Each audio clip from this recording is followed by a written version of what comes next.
அஸ்ஸலாமு அலைக்கும். நாங்கள் நப்சுடன் தொடர்புடைய விஷயங்களை பற்றி விவாதித்து வருகிறோம். நப்சு என்பது ஒரு ஜின். அது நம்முடைய ஜிசம் என்னும் உடலில் வசிக்கும் ஒரு உயிரினம். நாம் பிறந்த நாளிலிருந்தே அது நம்மோடு இருக்கிறது. நம்முடைய மரணம் வரை எப்போதும் அது நம்மோடு இருக்கும். அது நாள் முழுவதும் 24 மணி நேரமும் இருக்கிறது. நாம் தூங்கும் போதுதான் அது சிறிது நேரம் நம்மிடத்திலிருந்து பிரிந்து செல்ல முடியும்.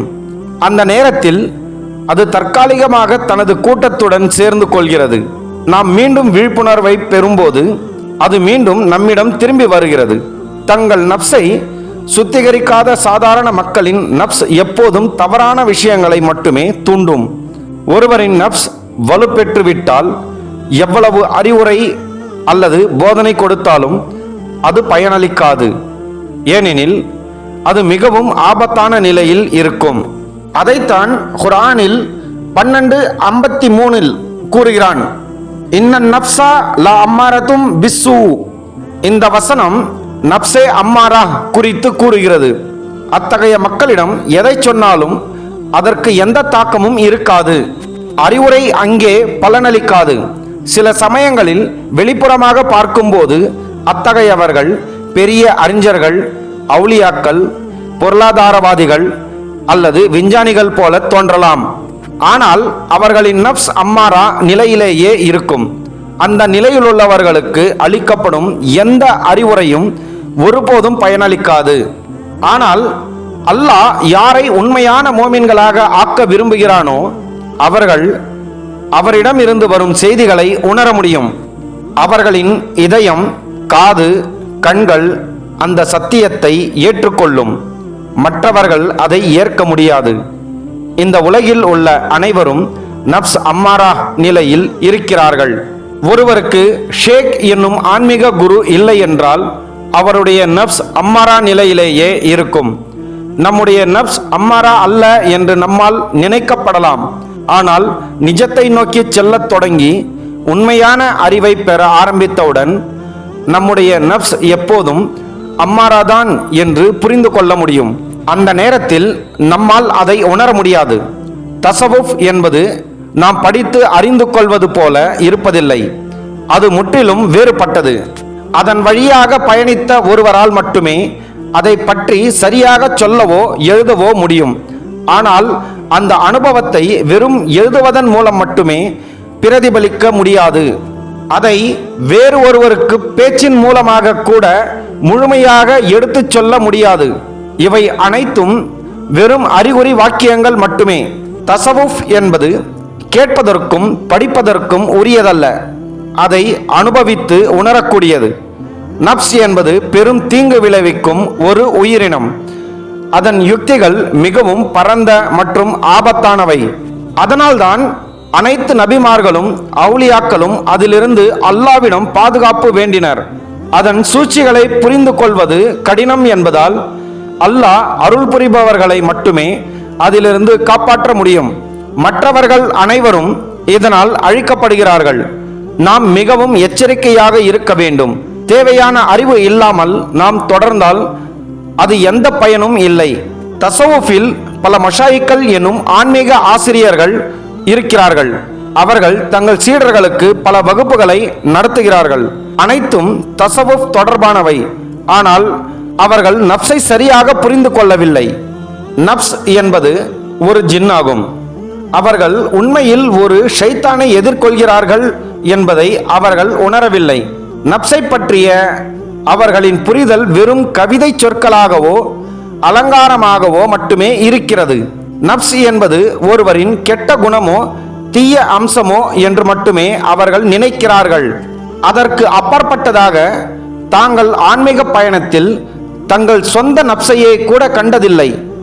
சாதாரண மக்களுக்குள் இருக்கும் நப்சின் நிலை ஒரு கருப்பு நாயை போன்றது. இந்த உலகில் பிறக்கும் ஒவ்வொரு மனிதனும் இந்த நாயை தன் உடலிலே சுமந்து கொண்டே வருகிறான். அது அவரது தொப்புள் பகுதியில் குடியிருக்கும். அதன் பாத்தின் என்னும் உள்ளார்ந்த உருவம் நாய் வடிவில் உள்ளது. அல்லாஹ் தஆலா உலகிற்கு அனுப்பிய நாய்கள் 3 வகையாகும்.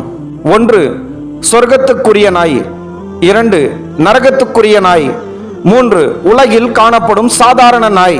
ஒரு மனிதன் ஆன்மீக பார்வையை கொண்ட உண்மையான ஒரு சூஃபியை அணுகும்போது அவர் அதை கண்டு கொள்வார்.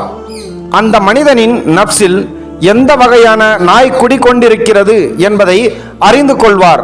அது நரகத்துக்குரிய நாயாக இருந்தால் அவர் அந்த மனிதனுடன் அதிகம் தொடர்பு கொள்ள மாட்டார். ஏனெனில் அறிவுரைகள் எந்த பயனும் தராது. உண்மையை அறிந்த சூஃபி அந்த மனிதனிடம் இருந்து எப்படியாவது தன்னை விலக்கிக் கொள்வார். வெளிப்படையான வார்த்தைகளால் விளக்கவோ அல்லது மறைமுகமாக தவிர்த்து கொள்ளவோ செய்வார். ஏனெனில் அவனை அறிவுறுத்துவதும் அவனிடம் நேரம் செலவழிப்பதும் வீணாகிவிடும், எந்த நன்மையும் அளிக்காது. ஆனால் அவனது நாய் சொர்க்கத்தைச் சேர்ந்தது என தெரிந்தால் அப்போது அவனுக்கு கூறப்படும் அறிவுரைகள் பயனளிக்கும்.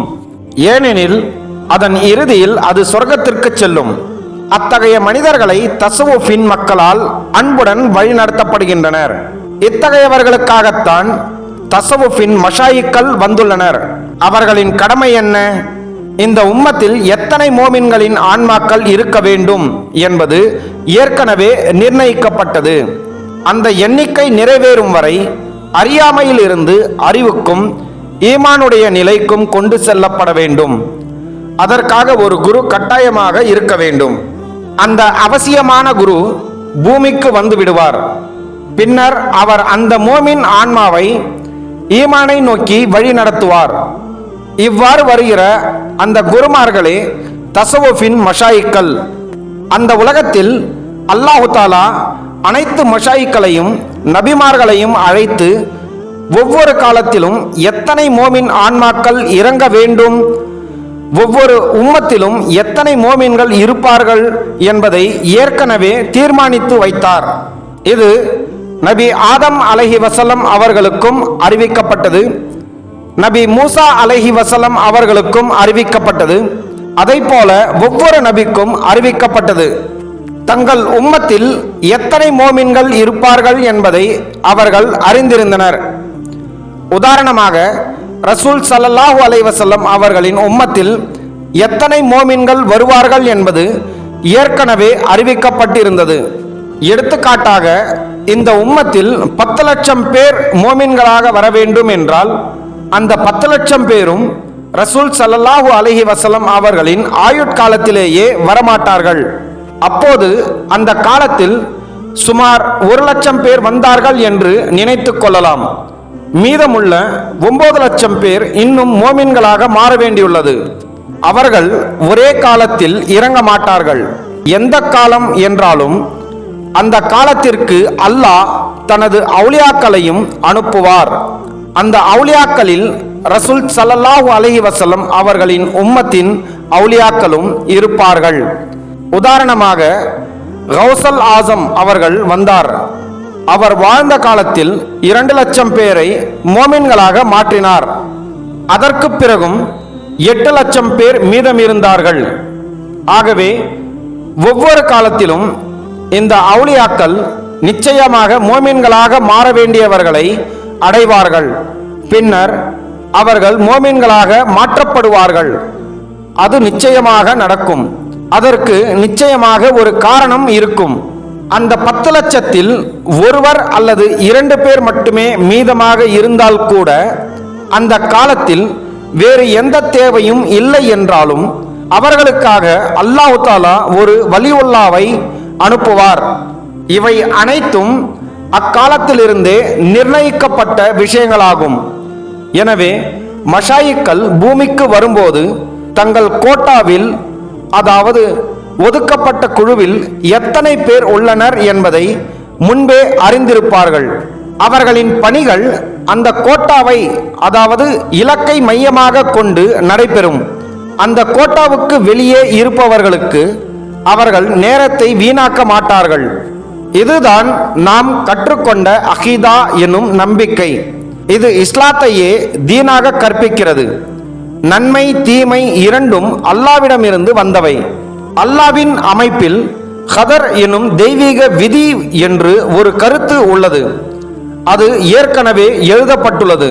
அதை மாற்ற முடியாது. இவை அனைத்தும் நாம் பலமுறை படித்த தலைப்புகளே. இந்த பூமியில் நாம் வாழும் வாழ்க்கை வெறும் சம்பிரதாயங்கள்தான். நாம் எந்த பாதையை நோக்கி இழுக்கப்படுகிறோம், என்ன ஆசைகளை சுமந்து செல்கிறோம் என்பதை கவனிப்பதன் மூலம் நமது சொந்த நிலையை புரிந்து கொள்ள முடியும். இந்த உம்மத்தில் அந்த சரியான எண்ணிக்கை முடிந்ததும் அதற்கு பிறகும் பல நிகழ்வுகள் தொடர்ந்து நடந்து கொண்டே இருக்கும். பலர் இஸ்லாத்திற்கு வந்தது போல் தோன்றலாம், ஆனால் உண்மையில் அவர்கள் இஸ்லாத்திற்குள் வரவில்லை. அந்த நிர்ணயிக்கப்பட்ட எண்ணிக்கையே உம்மத்தாக இருக்கும். அது 10 லட்சம் என்றால் அந்த 10 லட்சம் தான் உம்மத். மீதம் இருப்பவர்கள் வெறும் ஜமாத் ஆக இருக்கலாம், அல்லது முஜாஹித் பிரிவுகளுக்கு செல்லலாம், அல்லது சுன்னி ஷியா ஆகியோராய் மாறி பல்வேறு குழுக்களுக்கு செல்லலாம். ஆனால் அவர்கள் உம்மத் ஆக இருக்க முடியாது. உம்மத்தின் எண்ணிக்கை நிர்ணயிக்கப்பட்டது. அதில் ஒரு எண்ணிக்கையும் கூட அதிகமோ குறைவோ இருக்காது.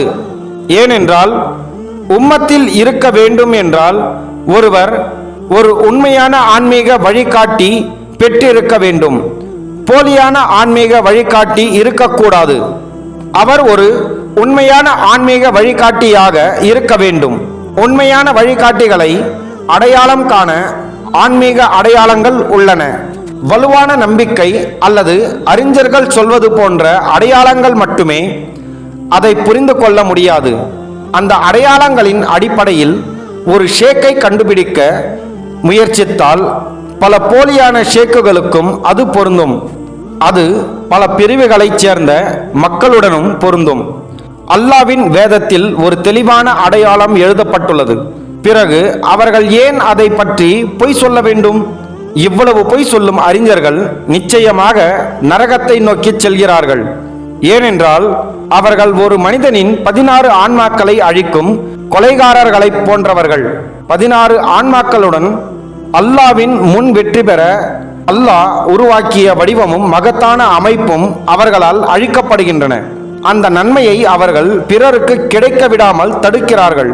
அவர்கள் மஷாயிக்களாக இருந்தாலும் அல்லது அறிஞர்களாக இருந்தாலும் அனைவரும் அல்லாவின் முன்னிலையில் கணக்கு கொடுக்க வேண்டும். ஆனால் அவர்கள் இதை இப்போது அறிய மாட்டார்கள். அவர்கள் இதை மரணத்தின் போதுதான் உணர்வார்கள்.